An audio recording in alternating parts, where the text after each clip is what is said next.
place. I'm doing fine, I'm feeling great. You're not my fan, you can't relate. Straight talk going, stay not safe. Before you cross me, look both ways. Leaving the scene with no trace. Not in my league, you out of place. I'm not at the top, I'm outer space. Can't eat with us, we're out of place. I'm doing fine, I'm feeling great. You're not my fan, you can't relate. Straight talk going, state to state. All right, guys, what's going on? It's your host, your boy, George Mackay, live here at Destiny Wrestling Homecoming, and I'm sitting down with one of the hottest talents in the world, and that's my opinion. And since it's my show, I can say those kind of things. You've seen him on Impact. You've seen him on NXT. You've seen him in New Japan, and you've definitely seen him on GCW and AEW Dark. Please help me welcome the one and only Blake Christian to Straight Talk Wrestling. How are you, sir? I'm good. I'm happy to be here. Thank you very much. I appreciate that. So my first question, you're running NXT, short but sweet. Obviously, I know that William Regal was very high on you, so was Triple H. Given the opportunity now that Triple H is running creative in WWE, if the door was open for a return, would you go back? I always say never say never. That's the best answer I can give you, because you never know what you're gonna do 10 years down the line. But yeah, never say never. You know, like WWE's changing, and I mean, obviously we all love the change that's happening. But I feel like I have a lot of stuff to do outside of WWE right now that I really feel I need to accomplish. So, but I would say never say never. Absolutely. I think that's a fair assessment and an answer to make. Now, some of my favorite matches of yours is the run you had at Impact. I loved that run. I loved everything that you brought to the table for that run. And I also felt that I really got to see you grow, especially in GCW. Everything you've done at GCW has been absolutely fantastic. And I think that, I steal it from a great wrestler down here, Holden Albright. He calls it leveled up moments. Right. Do you feel like as you progressed in this run now that you're doing after working with all those kind of major promotions, do you feel like Blake Christian has hit that next gear, that next level? 100%. You know, like I know, like I put the highly endorsed stuff out there, but I take that like really seriously. So because like this isn't just like, oh, this guy's sticking his neck out for you, like he's backing you up. No, these are the greatest wrestlers in the world. Will Osprey, Johnny Gargano, Adam Cole, Hiromu, Desperado. These are all guys that have like talked me up. So I feel like if I don't live up to that, not only am I letting myself down, I'm letting the fans down that do believe me, and I'm letting those guys down. So I take that very seriously. So I think I had to level up, especially when those guys were giving me all these recommendations, all these praises. I felt like I had to level up. So I definitely feel like I've hit that next gear. Absolutely. I mean, when you talk about some of those names, Johnny Gargano, Adam Cole, probably two arguably the greatest NXT roster members of all time. And then you're talking about Desperado, all those guys that you brought to the table. Will Osprey as well, who is literally, hands down, how he hasn't been booked everywhere, it blows my mind.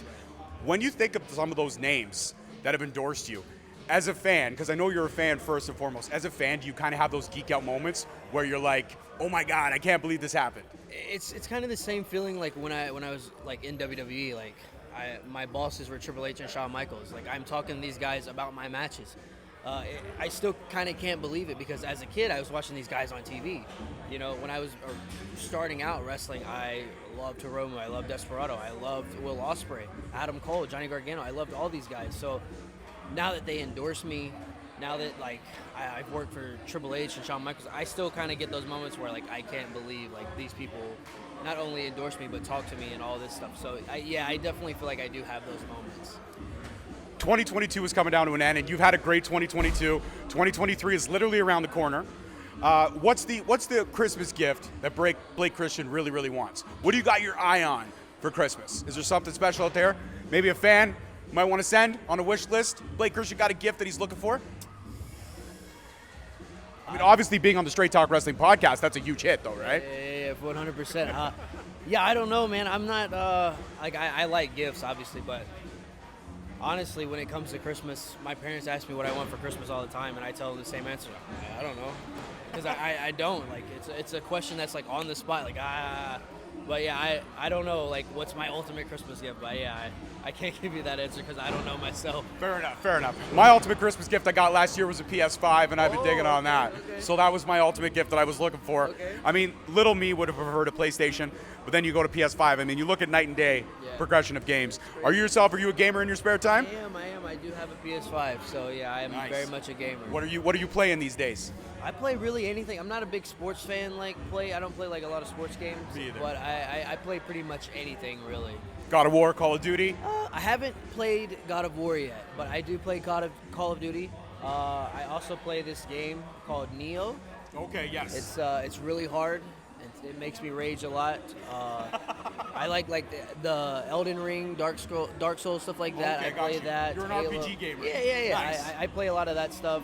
Halo, just the only thing I don't touch is like sports games. I like UFC, but that's about it.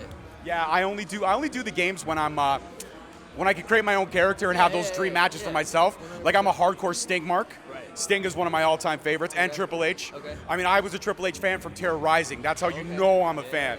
I didn't just ride him when he became the game. No. I went through all of it, from the slot bucket matches to everything. When you're sitting there and having your idols being able to pick their brains and talk with them about your matches, what was one of the coolest pieces of advice that Triple H or Shawn Michaels might have given you, or any of the guys that have endorsed you, when you have those abilities to have those one-on-one conversations? So I don't know if it's like the piece of advice, but it's a moment that I had like a match in the PC in front of only the coaches with Carmelo Hayes. And we've wrestled on the indies before, but this was like it was our first week in WWE, maybe our second. I'm not exactly sure, but we had a match. It was about 7 minutes, and we had the match, and Shawn Michaels was like, "Oh, we got ourselves a set of winners with these guys," and that's a moment that he didn't personally say to us, but we had overheard, and I think that's a moment that I really like hold dear to me, because that's awesome to hear Shawn Michaels say, So I don't know if it's the piece of advice, but it's definitely the moment that I really hold dear to me. Absolutely. I mean, I 100% agree. Anytime somebody, especially with the high praise of that, somebody that does those kind of things, that is super cool. My next question for you is kind of a big one. 2023 around the corner. What are you looking forward to for goals or continuing to level up as the next year of your career begins? I think a major one overall is Best of Super Juniors. That's always been a dream of mine. Before I was wrestling, when I was training, I've always wanted to be a part of that. And then from there, I think it progresses, right? So you go to Best of Super Juniors, what comes after that? IWGP Junior Heavyweight Championship. So those are definitely like two big goals that I have, that I plan to at least accomplish one of them next year. And looking at all the opponents in New Japan, because they have one of the best rosters in the world. I mean, obviously, Will Osprey is obviously on your list of people you'd love to work with again. But in terms of the the New Japan roster as it is now, do you have anybody on your eye on that you really love to work with? For me, I think a dream match for me would be you and Chase Owens. Okay. I think that would be a phenomenal match. I think you two would literally burn it down. So fun fact, me and Chase Owens have wrestled before. It was a promotion in Tennessee called Innovate, so we have wrestled before. It was a great match. It was when I was kind of starting out. But I think a dream one, I would love to work with Hiromu again in Japan. Taiji Ishimori, he's another one that I would really love to get in there with, for sure. Again, that's a shut up and take my money type of match. Now, on all the indie stuff that you've done and all the craziness that you've seen in your young career thus far, what is one of the moments where you sit back and go, or one of the matches where you sit back and go, fuck, I don't know how I made it out of that one?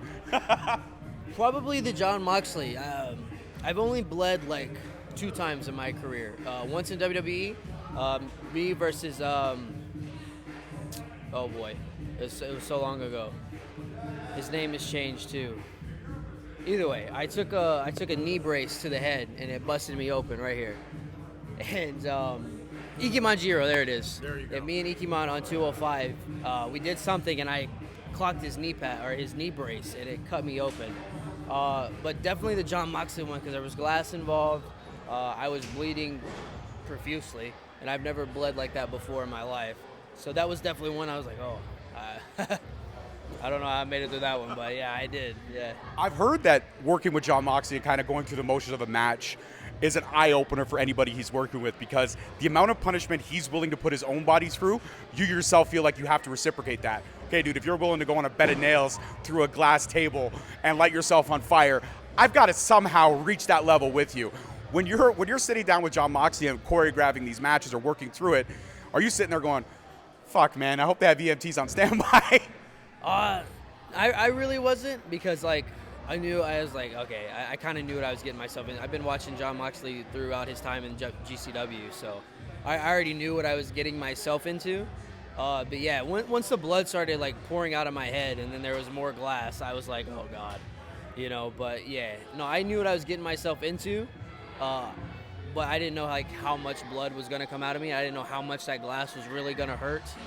So, but yeah, no, I knew what I was getting myself into. When you look at your career thus far and all the peaks that you've hit and those early successes, and success is still on the rise for you, because like I said, you're killing it out here. Do you ever sit back and when you're on those drives to the next promotion, the next event, you sit back and you go, fuck man, what a whirlwind, what a crazy whirlwind. And do you geek out a little bit with little, like if you could go back and tell little you that all this shit was gonna go down, would you believe it? No, 100%. You know, when I was first starting out, I was like locally in Tennessee, bouncing around like maybe 2-3 hours out of the way. I never once would have thought like, you know, maybe like it would have took off, but I never thought it would have took off as fast as it did and taken me where it has taken me. Because I come from a small town, you know, and people, they go to work, they go to college, they go do their dream jobs, or like maybe not their dream jobs, but what they went to college to do. Me, I went to college, I dropped out of college when wrestling started to take off. And then, yeah, like, I got my dream job. I went to WWE. I'm wrestling for New Japan. I wrestle for AEW. I wrestle for Impact. Like, you know, Ring of Honor and all this. So, yeah, no, I think the younger me would have been like, no way. Younger you, if you have a chance to sit down for dinner with one wrestler, could be living or dead, who would you like to sit down and have that meal with just so you could pick their brain about everything wrestling?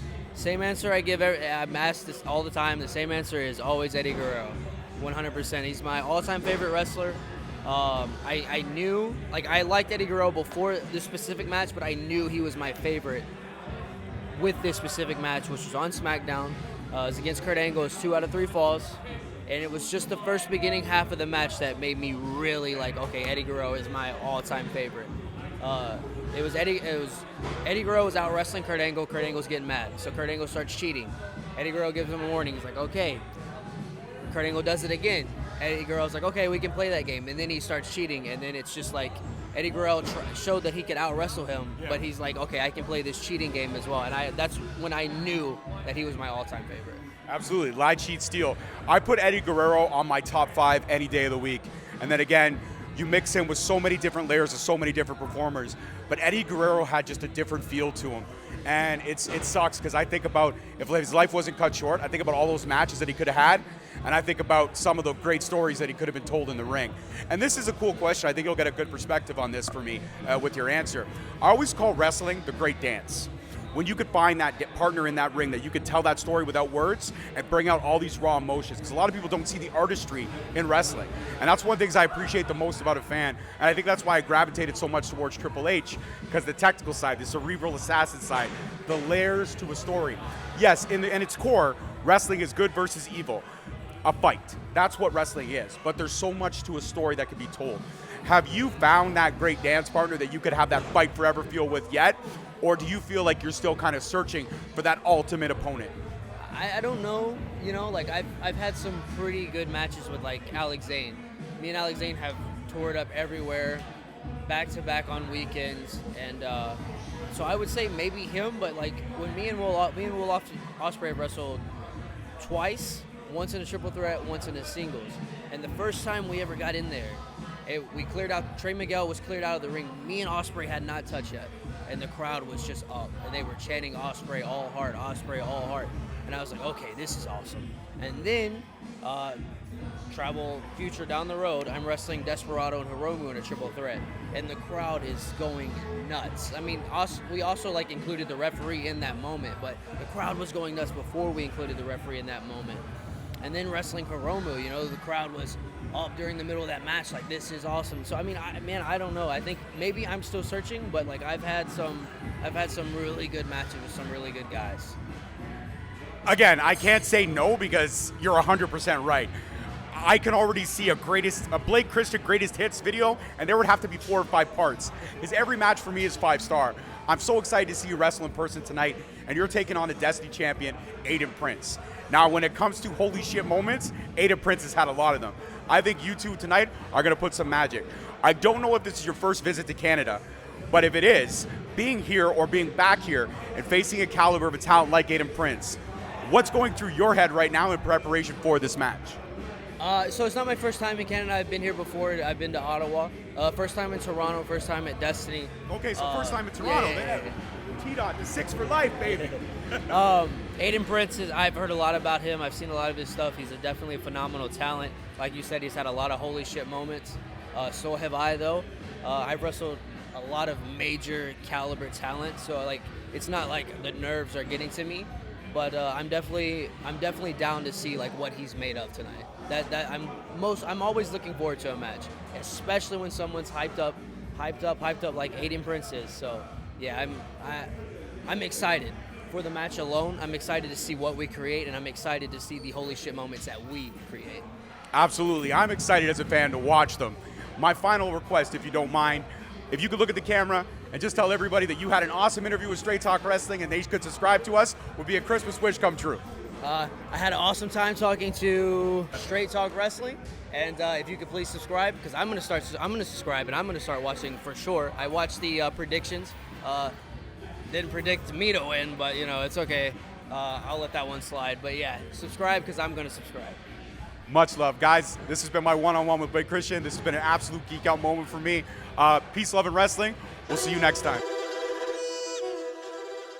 Thank you so much for listening. Don't forget to tune in next week for another great episode on all available podcast platforms and hosted on Podbean. Also, check us out on YouTube at Straight Talk Wrestling, on Instagram at Straight Talk Wrestling, on Facebook at Straight Talk Wrestling, and on Twitter at _Straight Talk. And if you feel the need to buy some sweet merch, check us out on ProWrestlingTees.com. Leaving the scene with no trace, not in my league. You out of place. I'm not at the top. I'm outer space. Can't eat with us. We're out of place. I'm doing fine. I'm feeling great. You're not my fan. You can't relate. Straight talk going state to state.